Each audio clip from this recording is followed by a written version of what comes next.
देखिए 17 का ए नंबर प्रश्न पर ध्यान दीजिए, क्या कहता है कि जैसे आप ये देखें कि वर्तमान वर्ष के लिए चंदे की राशि आय व्यय खाता में कितनी जाएगी, उसका कैलकुलेशन कैसे किया मैंने। तो प्राप्ति भुगतान खाता में जो दिया रहता है वो वास्तव में नगद दिया रहता है कि हमने वर्तमान वर्ष के दौरान नगद में कितना चंदा पाया या कोई भी खर्चा किया, चाहे वो वर्तमान वर्ष का हो, पिछले वर्ष का हो या अगले वर्ष का हो, किसी भी वर्ष का हो, लेकिन नगद में जितना दिया जाता है या पाया जाता है वो होता है प्राप्ति भुगतान खाता में। लेकिन आय व्यय खाता में क्या जाता है, तो सिर्फ वर्तमान वर्ष का होना चाहिए, चाहे नगद हो या उधार, सिर्फ वर्तमान वर्ष का होना चाहिए।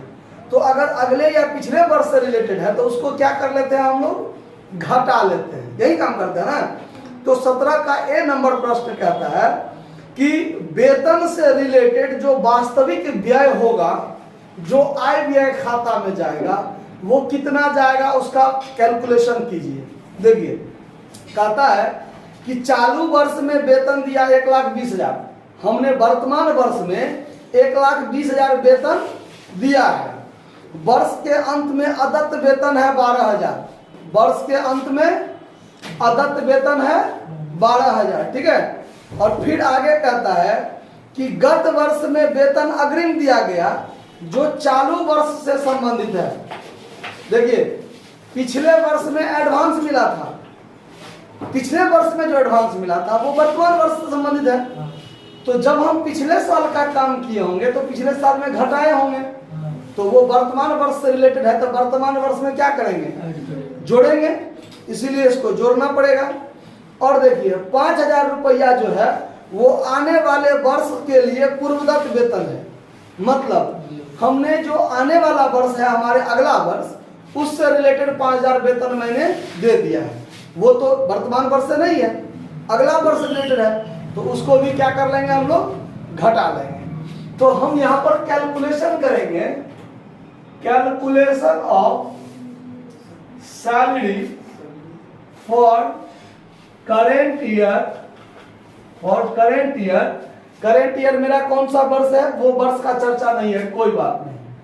अब यहां देखिए, हम यहां लिखेंगे total salary paid,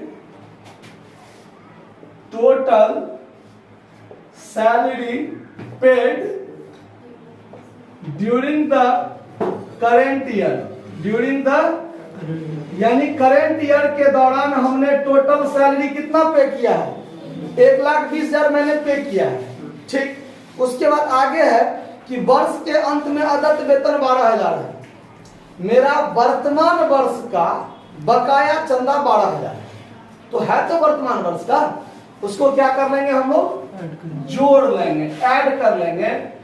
outstanding salary for current year at the end of current year, कितना रुपया, 12,000, इसको जोड़ना है, ठीक। और आगे क्या है कि गत वर्ष में, यानी गत वर्ष मतलब पिछला वर्ष, तो पिछले वर्ष में सैलरी अग्रिम दिया था मैंने, जो कि वर्तमान वर्ष से रिलेटेड है, तो खर्चा तो वर्तमान वर्ष का है, तो जब पिछले वर्ष में काम किए होंगे तो घटाए होंगे, इस वर्ष में क्या करना है, जोड़ना है। तो यानी यहां लिखेंगे advance salary paid in the beginning of year, in the beginning of year, यहां ये भी आप लिख सकते हैं in the beginning of year, यानी पिछले वर्ष में एडवांस दिया था मैंने सैलरी, तो पिछले वर्ष के अंत में एडवांस दिए होंगे तब ना वर्तमान वर्ष का है, इसका मतलब वर्तमान वर्ष के प्रारंभ में ये एडवांस है ना। या इसको ऐसे नहीं लिखिए तो ऐसे भी इसको लिख सकते हैं, कैसे, तो advance salary paid in previous year for current year, for current year, यानी एडवांस सैलरी पे किया था मैंने इन प्रीवियस ईयर, यानी पिछले साल, फॉर करेंट ईयर, जो वर्तमान वर्ष के लिए था। आप ऐसे भी लिख सकते हैं, कितना रुपया है, 5,000 है, तो 5,000, ये तीनों आपका जोड़ने वाला मद है, ठीक। फिर है एक जो आने वाले वर्ष के लिए हमने प्रीपेड सैलरी दिया, यानी अगले वर्ष के लिए मैंने सैलरी पेड किया है, यानी अगले वर्ष के लिए। तो ये हमारा एडवांस सैलरी हुआ या प्रीपेड सैलरी हुआ। ठीक है, तो यहां आप लिख दीजिए, यहां लेस लिख दीजिए, prepaid salary for next year. कितना रुपया? 3000 रुपया। तो इस 3000 को हम लोग क्या करेंगे? घटाएंगे। इस तीनों को जोड़ लीजिए, तो 12 5 17 और 17 और 120 मिला के 137, यानी 1,37,000। और 3000 जो हम अगले वर्ष से रिलेटेड दिए हैं उसको घटा लेंगे, तो हमारा वर्तमान वर्ष का सैलरी कितना हुआ? 1,34,000। तो यहां लिखेंगे salary for current year transferred to income and expenditure account. कौन साइड में? डेबिट साइड में लिखाएगा ना, खर्चा का आइटम है। तो आप जो सैलरी का वास्तविक राशि हुआ वो 1,34,000 हुआ, जो वर्तमान वर्ष से रिलेटेड है, जिसमें हमने अगले पिछले वर्ष वाला को शामिल नहीं किया है। तो 1,34,000 हमारे वर्तमान वर्ष का सैलरी है जो आय व्यय खाता में लिखाएगा। आया बात समझ में? अगर दिखाने के लिए कहता तो हम लोग इनकम एंड एक्सपेंडिचर अकाउंट खोलते और डेबिट साइड में, एक्सपेंडिचर साइड में टू सैलरी 1,34,000 लिख देंगे, बात खत्म। लेकिन सवाल में दिखाने के लिए नहीं कहता है, सिर्फ कहता है गणना करने के लिए। तो गणना हो गया, नोट कर लीजिए। धन्यवाद। देखिए 17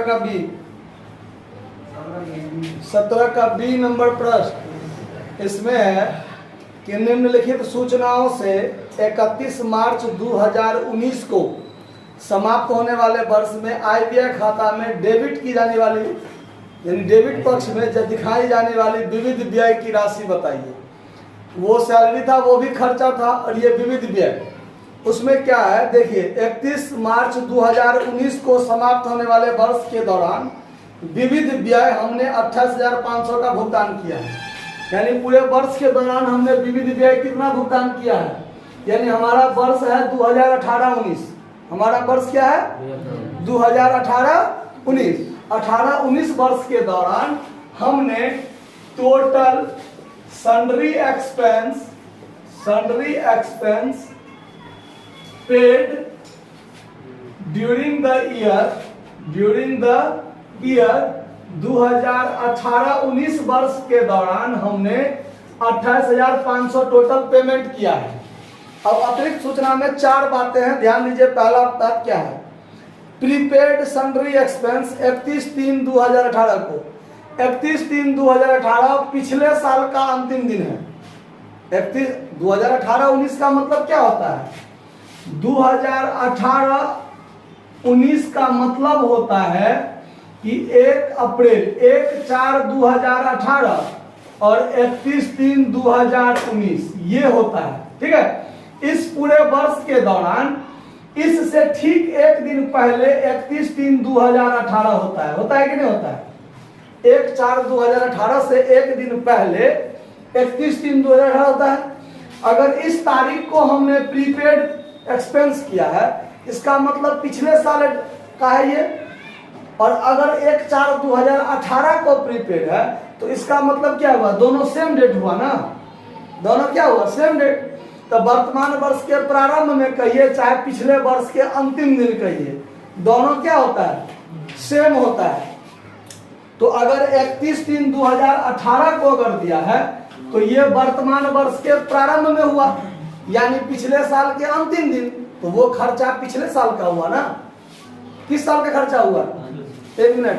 प्रीपेड है, अच्छा सुनिए, प्रीपेड है। ये प्रीपेड का मतलब पिछले साल का अंतिम दिन एडवांस मतलब दिया है, खर्चा प्रीपेड किया। ये वर्तमान वर्ष का होगा। किस वर्ष का होगा? तो यानी यहाँ पर ऐड करेंगे हम। क्या करेंगे? तो यहाँ लिखेंगे प्रीपेड सन्ड्री एक्सपेंस।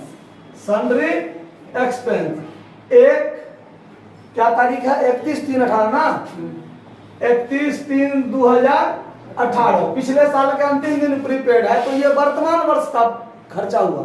किस वर्ष का?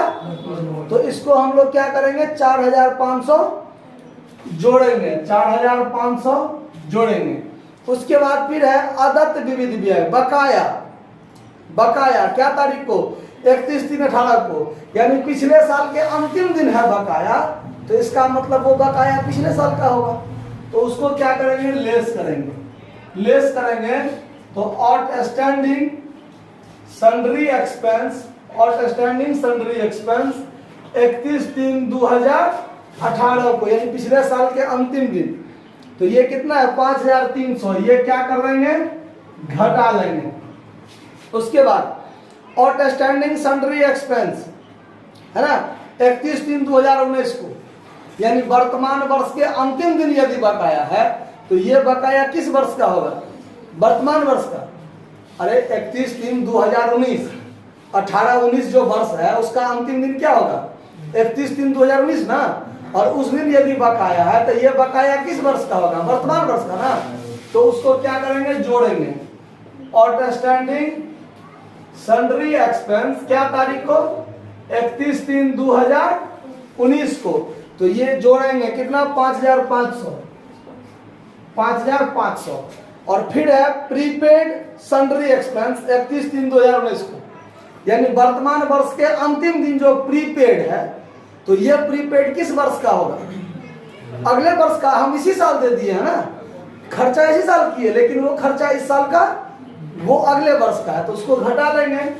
यहां लिखेंगे प्रीपेड सन्ड्री एक्सपेंस 31/3/2019 को कितना रुपया है? 2400। 2400 ये भी घटाएंगे। तो ये तीनों को जोड़ दीजिए, तब 5 4 9 1 10, यानी 38,500। और इसमें से 7,800 घटाएंगे। 7,800 घटाएंगे तो कितना बचेगा? 30,700 है। 30,700। अच्छा ये 7 है ना, तो 15 में से 7 जाएगा तो 800। तो ये हो जाएगा salary paid for current year 2018-19, जो कहाँ चला जाएगा? Transferred to income and expenditure account. किस साइड में जाएगा? डेबिट साइड में। अगर यही चीज कहता कि आईबीए खाता में बनाकर दिखाइए तो फॉर्मेट खींच के हम लोग दिखा देते, अन्यथा ये आंसर आपका हो गया। नोट कर लीजिए। धन्यवाद।